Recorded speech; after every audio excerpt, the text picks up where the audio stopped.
Okay, think about this. When you speak a particular language for your entire life, you're naturally forced to perceive things in a particular way. I came across a Tedtalk video about how language changes the way we think, and three main conclusions blew my mind. Language alters our perception of time. Our language in some cases establishes the sensibility to draw the boundaries between colors, and gender attribution to words can give feminine or masculine traits to a particular subject. My mother tongue is Spanish, and I've been pretty much learning English my whole life. I can strongly relate to the feminine masculine business because it doesn't matter for how long I've been learning English, I can still see the difference between the way I tend to see things and the way how my mates, for example in Australia, see things. Hi, my name is Julio. I'm a mechanical and aerospace engineer from the University of Queensland, and today I want to have a chat about the bilingual mind. Firstly, I'll go through how language determines our personality traits, the difference between native speakers and people that have completely dominated another language, and finally, what happens in my brain now as someone who speaks English as its second language. Okay, so how language determines our personality traits.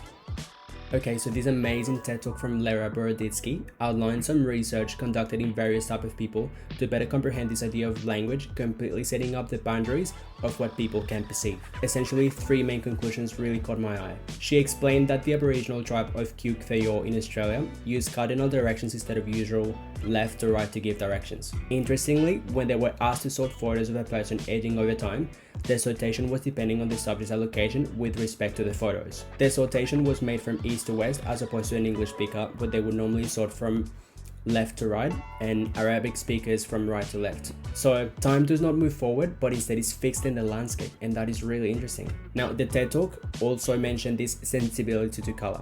Russian, as opposed to English, has more ways of describing blue. In Russian, the boundaries of color blue are different compared to English, meaning for a given range of colors, you can argue this is blue. But for Russians, there is more vocabulary to describe a lighter blue or a darker blue. When testing the Russians' ability to discriminate colors, the range of blue was really easy for them to pick up. A visual reaction was observed as if there was a clear categorical difference between the given blue colors. And probably my personal favorite, because I really relate to this one, gender attribution gives female and male traits to the noun. For example, for Spanish speakers, the description of objects tends to be depending on the grammatical gender of the subject. So for example, if Spanish speakers were asked to describe the moon, they would describe it as romantic, bright, and all these feminine characteristics. For gender-neutral languages like Mandarin, the description is more objective. The moon is bright, is circular in shape, most of the time is seen at night. So in Mandarin, often the action comes first than the subject. So the action itself is more relevant than the actual subject. That's why when you speak in Mandarin, the communication is way easier relating a particular event. However, less information is given about the subject itself. If you're enjoying this video so far, please consider subscribing so you can help this channel grow.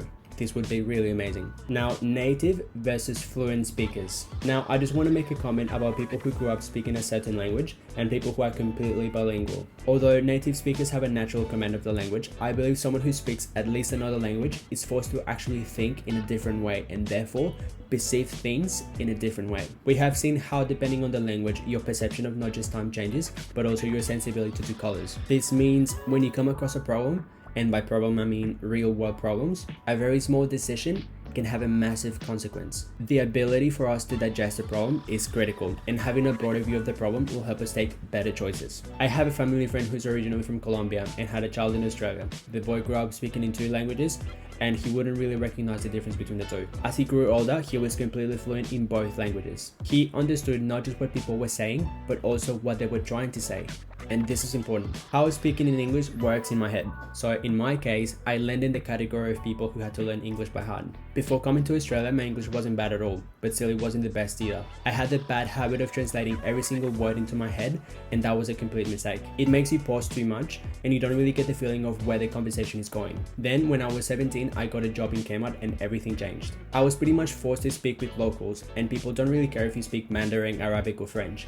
I had to understand and say whatever I had to say, period. It was actually a very difficult time for me. I feel like I was excluded and didn't really feel like I belonged. I remember getting calls from customers asking for very specific items. Hey, I'm after a strainer. At the time, I didn't know what the hell was a strainer. But you can't just be like, hey, I don't know what a strainer is, sorry. Okay, that's exactly what I ended up doing, but it was because of those uncomfortable situations that word got stuck in my head, and I will never forget what a strainer is ever again. It was exactly because of those unpleasant situations where the word got really welded onto my brain. The feeling of discomfort made me remember the words so unconsciously I never go back to that situation again. And here I am now speaking like the finest Aussie parrot. Thank you so much for watching, and if you enjoyed this video, please subscribe to the channel. Suscríbanse al canal. Abonnez-vous. I think, how do you say that in French? I think it's abonnez-vous or something. Abonnez-vous. Abonnez-vous. Whatever. Anyway, subscribe to the channel and I'll see you next time.